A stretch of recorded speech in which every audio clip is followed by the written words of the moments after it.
Hello guys, welcome और welcome back to my channel twisted कहानियां। मेरा नाम है कनिका।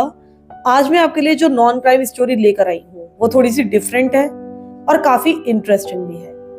ये स्टोरी है या ये घटना है 30th ऑफ जनवरी 1989 की। इस दिन दो व्यक्ति जिनका नाम था डेरिल विल्सन और शॉन, ये दोनों ही शैमिली जॉर्जिया में यानी कि यूएसए में डोमिनोज पिज्जा रेस्टोरेंट में काम किया करते थे। क्योंकि ये आफ्टरनून शिफ्ट में काम करते थे तो जनरली जो वर्किंग डेज होते थे उसमें आफ्टरनून शिफ्ट में बहुत ही कम कस्टमर आया करते थे। बस ये लोग वहां पर अपना टाइम पास कर रहे थे। इन्हें पता था कि बहुत ही कम कस्टमर आने वाले हैं। उस समय करीब 11 AM का समय हो रहा था, यानी कि दिन के 11 बज रहे थे। अब जो डेरिल और शॉन थे बस वो वहां पर घूम घूम कर टाइम पास कर रहे थे, बैठे हुए थे और अपनी शिफ्ट के खत्म होने का वेट कर रहे थे। इनकी शिफ्ट खत्म होने में अभी थोड़ा सा समय था, तभी अचानक से दरवाजा खुलता है रेस्टोरेंट का और एक आदमी अंदर एंटर होता है। ये जो आदमी था ये बहुत ज्यादा एक्साइटेड लग रहा था, बहुत ज्यादा एजिटेटेड लग रहा था और एकदम तेजी से दरवाजा खोलकर अंदर दाखिल हुआ था। जब इन दोनों ने उस व्यक्ति की ओर देखा तो उन्होंने पाया कि इस व्यक्ति ने हाथ में एक गन पकड़ी हुई थी, जो कि एक 357 मैग्नम गन थी, यानी कि वो एक बहुत ही पावरफुल हैंड गन थी। उसने सीधे ये गन उठाई और इन दोनों के ऊपर निशाना तान दिया, यानी कि डेरिल और शॉन के ऊपर। अब डेरिल और शॉन ऑब्वियसली बहुत ज्यादा हैरान रह गए। हैरान होने के साथ साथ वो बहुत ज्यादा घबरा भी चुके थे। पहले तो उनको समझ में ही नहीं आया कि वो क्या करें, लेकिन धीरे धीरे जब वो थोड़ा सा अपने होश में आए तो उन्हें ऐसा लगा कि ये जो व्यक्ति है ये यहाँ पर लूटपाट करने के लिए आए हैं, पैसे लूटने आए हैं।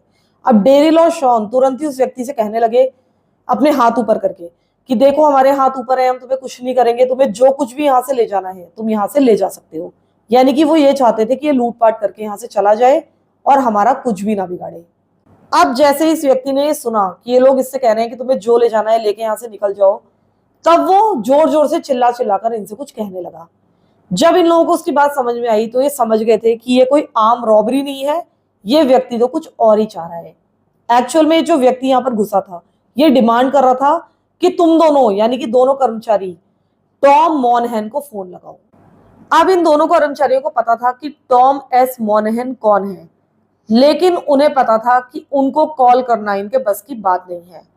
असल में टॉम एस मोनहन डोमिनोज के मालिक थे, यानी कि डोमिनोज रेस्टोरेंट की पूरी फूड चेन के मालिक, यानी कि बहुत बड़े आदमी थे। अब इन लोगों को पता था कि इनके बस की बात नहीं है कि इतने बड़े आदमी को ये डायरेक्ट फोन कर सके। उनके पास तो ऑब्वियसली इनका फोन नंबर भी नहीं था। अब यही बात डेरिल और शॉन ने इस व्यक्ति से कही कि देखो हमें पता है कि टॉम एस मोनहन कौन है, लेकिन हम उनको फोन नहीं लगा सकते। ये इतनी बड़ी फ्रेंचाइजी के लिटरल ओनर हैं और हम यहाँ के सिर्फ साधारण कर्मचारी हैं, हमारे पास उनका कोई फोन नंबर नहीं है और ना कोई जरिया है उनसे बात करने का। अब ये जो व्यक्ति था ये सुनकर बहुत ज्यादा नाराज हो गया। वो जोर जोर से चीखने लगा, उनको डराने धमकाने लगा। उसने कहा कि नहीं, मुझे टॉम से फोन पर बात करनी है, नहीं तो मैं तुम्हें शूट कर दूंगा। अब डेरिल और शॉन बहुत ज्यादा घबरा गए। उन्होंने कहा कि ठीक है। इन लोगों ने फोन उठाया, जो कि उस समय लैंडलाइन हुआ करती थी। उन्होंने अपने इमीडिएट बॉस को फोन किया, यानी कि जो उनके ऊपर बॉस था उसको फोन किया। इन्हें समझ में ही नहीं आ रहा था कि उनके अलावा वो किनको फोन करें। जब ये अपने बॉस को फोन कर ही रहे थे, इसी दौरान इस व्यक्ति ने 2 गोलियां फायर कर दी छत की तरफ, यानी कि वो बहुत ज्यादा गुस्से में था। अब ये एक बहुत ही हाई इंटेंसिटी वाली सिचुएशन बन चुकी थी। इनको पता था कि यहाँ से कुछ भी गड़बड़ हो सकता है। इन लोगों ने सीधे फोन उठाकर अपने बॉस को फोन किया। उन्हें पता था कि इस समय उनको बिल्कुल शांत रहना है और इस आदमी को बिल्कुल भी भड़काना नहीं है। अब जैसे ही इनके बॉस ने फोन उठाया, ये तुरंत ही सारी सिचुएशन अपने बॉस को समझाने लगे। वो फटाफट अपने बॉस को सारी सिचुएशन समझा रहे थे ताकि जल्दी ही इस केओस से बाहर निकल सकें। अब इनका बॉस भी समझ गया था कि इस ब्रांच में बहुत ही बुरी स्थिति है और यहाँ पर कुछ भी हो सकता है, यानी कि एक तरह की क्राइसिस डोमिनोज की उस ब्रांच में चल रही थी। अब इनके बॉस ने कहा कि ठीक है, मैं तुरंत ही टॉम एस मोनहन से बात करने की कोशिश करता हूँ। अभी डेरिल और शॉन दोनों फोन पर ही थे। उसने इनको होल्ड करने के लिए कहा और उसके बाद पता नहीं उसने कहाँ बात की, लेकिन कुछ मिनट्स के बाद या कुछ सेकंड्स के बाद इनका ये फोन टॉम एस मोनहन को ट्रांसफर कर दिया गया। टॉम ने फोन पर आकर कहा कि वहां पर क्या चल रहा है। अब इन लोगों को कुछ भी समझ में नहीं आया कि वो क्या कहें, तो उन्होंने तुरंत ही फोन उस आदमी को पकड़ा दिया जिसके हाथ में गन था। उस आदमी ने फोन पकड़ा, अपने कान में लगाया और जल्दी जल्दी बहुत अजीब अजीब सी डिमांड्स टॉम के सामने रखने लगा। उसने कहा कि मुझे कुछ चीजें चाहिए। उसने अपनी पहली डिमांड ये रखी कि मुझे एक लिमोजीन चाहिए, व्हाइट कलर की लिमोजीन गाड़ी चाहिए। इसके अलावा उसे $10,000 चाहिए थे कैश में, और उसे एक साइंस फिक्शन नॉवेल चाहिए थी जिसका नाम था द विडोज सन। अब क्योंकि डेरिल और शॉन उसकी सारी की सारी डिमांड सुन रहे थे, तो उनको साफ नजर आ रहा था कि ये जो व्यक्ति है ये मेंटली स्टेबल नहीं है। वो थोड़ा हिला हुआ नजर आ रहा था, लेकिन ये जो व्यक्ति था ये पूरी तरह से शांत था। वो काफी सेटिस्फाइड लग रहा था कि उसकी टॉम से बात हो गई है। अब किसी को भी पता नहीं था कि आगे क्या होने वाला है। अब इसने वाइट लिमोजीन, $10,000 और द विडोज सन की कॉपी वहां पर मंगवाई हुई थी। उसे इंतजार करना था ये सारी चीजें वहां पर पहुंचने का। इसने डेरिल और शॉन से एकदम शांति से कहा कि अब हम तीनों यहां पर बैठ जाएंगे चुपचाप और बस इन चीजों का इंतजार करेंगे। अगले 5.5 आवर्स तक, यानी कि 5.5 घंटों तक वो लोग वहीं पर बैठे रहे। इन पूरे 5.5 घंटों तक ये जो गनमैन था ये अपनी गन लगातार डेरिल और शॉन की तरफ एम किए हुए था। तब तक पुलिस को भी खबर दे दी गई थी। पुलिस ने चुपचाप इस पूरे डोमिनोज पिज्जा रेस्टोरेंट को बाहर से घेर लिया था। चारों तरफ पुलिस ही पुलिस थी। लेकिन फॉर्चुनेटली वहां पर कोई भी कस्टमर्स नहीं थे उस दिन, क्योंकि वो एक वर्किंग डे था। इसलिए वहां पर सिर्फ डेरिल, शॉन और वो गनमैन ही अंदर मौजूद थे। अब तक डेरिल और शॉन ये समझ चुके थे कि ये जो गनमैन है ये इतना भी खतरनाक नहीं है। उनको पता नहीं क्यों अंदर से ये लग रहा था कि ये व्यक्ति उनको नुकसान नहीं पहुंचाएगा। उसको बस टॉम मैनहैन से ही कोई ना कोई प्रॉब्लम है। अगले 5.5 घंटों तक वो लोग वहां पर बैठे हुए थे। उनके सामने गन थी, लेकिन ये जो व्यक्ति था यानी कि गनमैन, ये बीच बीच में इनसे बातें भी कर रहा था। इसने इनको बताया कि जो डोमिनोज के मालिक हैं यानी कि टॉम मैनहैन, वो उसको स्पेसिफिकली टारगेट कर रहे हैं। गनमैन इनको बता रहा था कि सीक्रेटली टॉम यानी कि डोमिनोज का मालिक वो मेरे घर के चारों ओर घूमता रहता है। उसने इनको ये भी बताया कि जो टॉम है यानी कि डोमिनोज का मालिक, वो हमेशा गनमैन से बात करना चाहता है, उससे कम्युनिकेट करना चाहता है, लेकिन गनमैन ऐसा नहीं करना चाहता है। इसके लिए जो टॉम है वो टेलीकाइनेसिस का भी सहारा लेता है, यानी कि कहते हैं ना कि मन से मन के तार जुड़ गए, ऐसे बातचीत हो गई। इस तरह की बातचीत मुझसे करने की कोशिश करता है, लेकिन मैं उससे बात नहीं करता हूं। इसलिए टॉम मैनहैन मेरी प्रॉपर्टी के चारों ओर घूमता रहता है और कहीं ना कहीं मुझे डराने की कोशिश करता रहता है। अब डेरिल और शॉन को पता था कि ये जो गनमैन है ये थोड़ा सा पागल है। उसकी बातों पर इन्हें बिल्कुल भी विश्वास नहीं था ऑब्वियसली, लेकिन उनको तो उससे इम्पैथी दिखानी ही थी और वो बहुत ज्यादा सिंपैथेटिक बन रहे थे उसके प्रति। वो कह रहे थे कि हाँ हाँ, ऐसी सिचुएशन में तो कोई भी ऐसा करेगा और तुम सही कह रहे हो। मतलब उन्हें अपनी जान बचाने के लिए जो कुछ भी कहना था उस समय वो सब कुछ वो कर रहे थे, और जो मुझे लगता है कि ठीक भी होता है उस समय। वो कह रहे थे कि हम तुम्हारी सिचुएशन समझ रहे हैं, ये एक बहुत बड़ा इश्यू है, और ठीक है तुमने जो भी डिमांड की है वो ठीक है, वो जल्दी ही पूरी हो जाएंगी। वो उसको शांत रखने की कोशिश कर रहे थे। अब धीरे धीरे शाम के 4:30 बज गए, यानी कि 4:30 PM हो गया। वो लोग वहां पर काफी लंबे समय से बैठे थे। अब गनमैन ने करीब 4:30 बजे डेरिल और शॉन से कहा कि उसको बहुत ज्यादा भूख लगी है और इसलिए तुम मेरे लिए कुछ पिज्जाज बना दो। अब डेरिल और शॉन को भी थोड़ा सा अच्छा लगा कि उन्हें यहाँ से उठने का मौका मिलेगा, वो कम से कम चल फिर सकते हैं। डेरिल और शॉन वहां से उठे, वो किचन में पीछे की तरफ गए और 2 लार्ज पिज्जा बेस निकाले। उन्होंने सब कुछ डालकर, यानी जो भी अच्छे उनके पास इंग्रेडिएंट्स थे वो सब कुछ डालकर 2 बड़े बड़े पिज्जा बनाए। उसके बाद उनको बॉक्सेस में रखा, जबकि बॉक्सेस में रख के उसे बंद करने की जरूरत नहीं थी, लेकिन उन्होंने बॉक्स को बंद किया और काउंटर पर गनमैन के सामने सरका दिया। अब डेरिल और शॉन ने इस बीच आपस में कोई बातचीत नहीं की थी, लेकिन उन्हें पता था कि गनमैन को अगर पिज्जा खाना है तो उसे बॉक्स खोलने के लिए अपनी गन को नीचे रखना ही पड़ेगा, उसके बिना वो बॉक्स नहीं खोल पाएगा। और ऐसा कुछ हुआ भी। जैसे ही गनमैन के सामने पिज्जा का बॉक्स आया, उसने उस बॉक्स को खोलने के लिए अपनी गन किनारे पर रखी। जैसे ही उसने पिज्जा का बॉक्स खोला और एक स्लाइस निकाला, डेरिल और शॉन ने आपस में बात किए बिना एक साथ दरवाजे की तरफ भागना शुरू कर दिया। ऐसा करने के लिए उन्हें गनमैन के बगल से होकर गुजरना पड़ता। अब वो दरवाजे की तरफ भाग रहे थे। गनमैन ने तुरंत ये नोटिस कर लिया। उसने तुरंत अपना पिज्जा, जो पिज्जा स्लाइस उसके हाथ में था, उसको नीचे फेंका, अपनी गन उठाई, इन दोनों की तरफ एम किया और गोली चला दी। अब इसके आगे क्या हुआ, इसको जानने से पहले आपके लिए ये जानना जरूरी है कि उस समय जो डोमिनोज पिज्जा था वो किस तरह से अपनी मार्केटिंग कर रहा था। 1980s में भी जो डोमिनोज पिज्जा था वो एक बहुत बड़ा नाम था। वो एक नेशनल फ्रेंचाइजी था, यानी कि एक बहुत बड़ी फूड चेन था। वो अपनी चेन को और ज्यादा पॉपुलर करने के लिए बहुत सारे एडवर्टाइजमेंट्स करते थे। 1985 में डोमिनोज एक बहुत ही पॉपुलर एडवर्टाइजिंग कैंपेन के साथ सामने आया।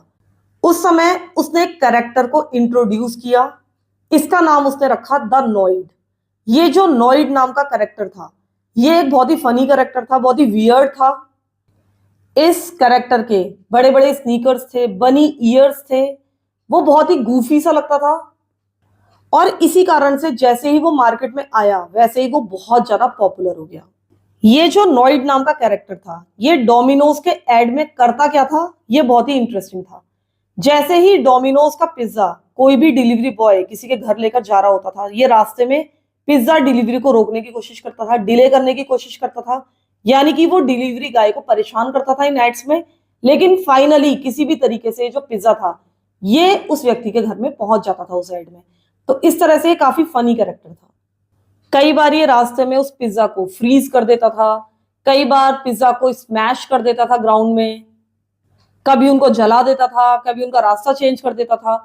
लेकिन चाहे कुछ भी हो, पिज्जा को कभी भी नुकसान नहीं पहुंचता था, चाहे वो कितनी भी कोशिश कर ले, लेकिन वो कभी भी पिज्जा डिलीवरी को रोक नहीं पाता था।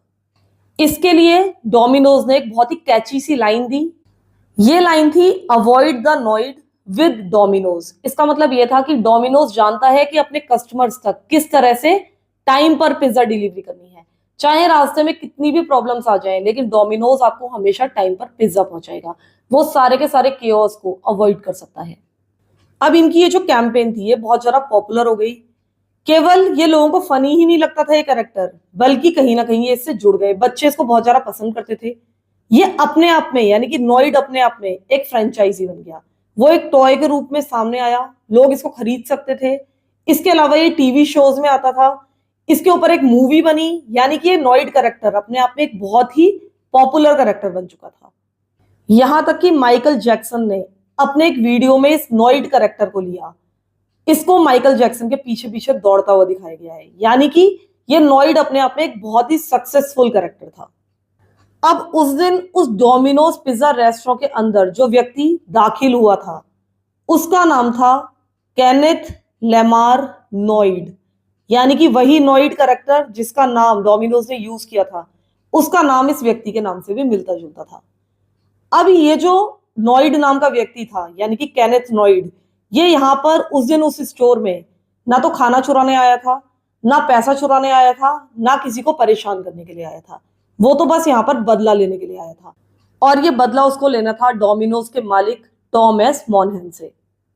इस व्यक्ति केनेथ को बहुत ज्यादा चिढ़ थी कि क्यों टॉम ने एक कैंपेन निकाला, एक कैरेक्टर निकाला जिसका नाम उसने नॉइड रखा। उसको ऐसा लगता था कि ये जो अवॉइड द नॉइड कैंपेन है, ये उसी को टारगेट करके रखी गई है। वो जो व्यक्ति था केनेथ, काफी मेंटली इल था। उसे ऐसा लगता था कि ये कोई मार्केटिंग कैंपेन नहीं है, बल्कि टॉम एस मोनहन ने स्पेसिफिकली केनेथ को टारगेट किया है, उसको चिढ़ाने के लिए ये कैंपेन निकाली है। उसे ऐसा लगता था कि टॉम उसको एक विलेन के रूप में दुनिया के सामने पेश कर रहा है। अब केनेथ का यही प्लान था कि वो टॉम से बदला लेगा, यहां पर वो लोगों को बंधक बना के रखेगा। पता नहीं उसके दिमाग में क्या था, लेकिन उसे ऐसा लग रहा था कि इस तरह से या कुछ भी करके वो टॉम से बदला लेने वाला है। लेकिन उसका ये प्लान पूरी तरह से बैकफायर कर गया, क्योंकि देखा जाए तो एक बहुत ही आयरनिक ट्विस्ट इस केस में आ चुका था। इस केनेथ नाम के व्यक्ति ने, जिसका नाम था केनेथ नॉइड, उसने डोमिनोज फ्रेंचाइजी को एक पूरे दिन तक बंधक बनाकर रखा था। उससे क्या हुआ था कि जितने भी कस्टमर्स थे वो इस रेस्टोरेंट के अंदर एंटर नहीं कर पाए थे, और जितने भी ऑनलाइन ऑर्डर्स थे वो डिलीवर नहीं हो पाए थे। तो एक तरह से देखा जाए तो इसने अपने नाम को सही साबित कर दिया था। हमेशा ये लोग टैगलाइन देते थे कि अवॉइड द नॉइड, लेकिन आज एक नॉइड ने ही, नॉइड नाम के व्यक्ति ने ही इनकी सारी पिज्जा डिलीवरीज को रोक दिया था। तो ये बिल्कुल नहीं चाहता था कि इसका नाम खराब हो, लेकिन एक तरह से इसने अपना नाम खुद ही खराब कर दिया था, या हम कह सकते हैं कि डोमिनोज की टैगलाइन को सही साबित कर दिया था कि अवॉइड द नॉइड। केनेथ नॉइड चाहता था कि जो टॉम एस मोनहन है वो इस नॉइड कैंपेन को बंद कर दे, क्योंकि वो कोई विलेन नहीं था। लेकिन देखा जाए तो यहाँ पर उसने खुद को खुद ही विलेन साबित कर दिया था। वो उस नॉइड कैरेक्टर का एक ह्यूमन वर्जन बन चुका था। अब जैसा कि मैंने आपको बताया था कि डेरिल और शॉन दोनों उठकर दरवाजे की तरफ भागे थे, इस व्यक्ति ने यानी कि नॉइड ने तुरंत ही अपनी गन उठाई थी, इनके ऊपर एम करके 2 बार फायर भी किया था, लेकिन दोनों बार ही ये जो फायर से मिस कर गए थे। कोई भी गोली फॉर्चुनेटली डेरिल और शॉन को नहीं लगी थी। इस घटना में कोई भी घायल नहीं हुआ। फाइनली पुलिस वाले अंदर गए, इन्होंने केनेथ लेमार नॉइड को अंदर जाके गिरफ्तार कर लिया, लेकिन इसको जेल भेजने के बदले इसको साइकेट्रिक हॉस्पिटल भेजा गया, जहां पर इसका इलाज कराया गया। ये सारी प्रॉब्लम तो यहीं पर सॉल्व हो गई, लेकिन इसके बाद टॉम एस मोनहन ने अपनी पूरी की पूरी नॉइड कैंपेन को कैंसिल कर दिया, उसको मार्केट से हटा लिया गया। और अगर देखा जाए तो केनेथ ने एक तरह से अपना बदला ले लिया था। लोगों को काफी अफसोस भी हुआ इस कैंपेन के मार्केट से हटने का, लेकिन टॉम बिल्कुल नहीं चाहते थे कि किसी की भी फीलिंग्स हर्ट हो। उनको ऐसा लगता था कि हो सकता है कि ये व्यक्ति इससे बहुत ज्यादा परेशान हो सकता है कि किसी और को भी इस तरह की कोई प्रॉब्लम हो, और इस तरह का कोई हमला एक बार फिर से ना हो, इसको अवॉइड करने के लिए टॉम ने पूरी की पूरी कैंपेन हटा दी थी। तो आज की कहानी यहीं तक। आप लोग मुझे बताइएगा कि एक तरह से ये क्राइम स्टोरी है, लेकिन एक नॉन क्राइम स्टोरी भी है, क्योंकि इसमें कोई भी क्राइम नहीं हुआ, बस क्राइम करने की कोशिश की गई। और मुझे ऐसा लगा कि ये काफी इंटरेस्टिंग स्टोरी है, इसलिए आज ट्यूसडे स्टोरी के रूप में आज मैंने आपको ये स्टोरी सुनाई। तो प्लीज इस वीडियो को लाइक कर दीजिएगा अगर आपको पसंद आया हो, अगर हो सके तो कमेंट भी कर दीजिएगा। Thank you so much for listening to my stories. Thank you so much.